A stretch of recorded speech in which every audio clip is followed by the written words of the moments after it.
आपल्या मुलांना नाही ऐकण्याची सवय लावा. एखादी गोष्ट, एखादी वस्तू या परिस्थितीत तुला मिळू शकत नाही याची जाणीव त्यांना करून द्या. आता तुम्ही म्हणाल, हे सगळं ही का सांगतेय? तर केतन अग्रवाल हत्या प्रकरणात सियाला हे सगळं का करावंसं वाटलं असा प्रश्न आपल्या सगळ्यांना पडला. तर त्याचं उत्तर हेच आहे की तिला कुठल्याही परिस्थितीत चेतन हवा होता आणि त्यासाठी तिने केतनची हत्या केली असावी, अशी ही चर्चा आहे. सियाने पोलीस स्टेशनमध्ये बियरची मागणी केली. यावर पोलिसांनी असं उत्तर दिलं की हा बार नाहीये, हे पोलीस स्टेशन आहे.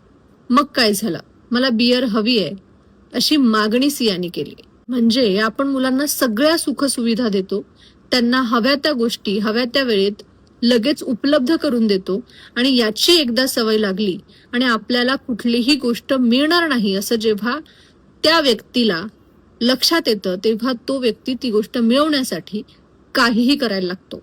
तुम्हाला या सगळ्या संदर्भात काय वाटतंय? कमेंट बॉक्समध्ये नक्की सांगा.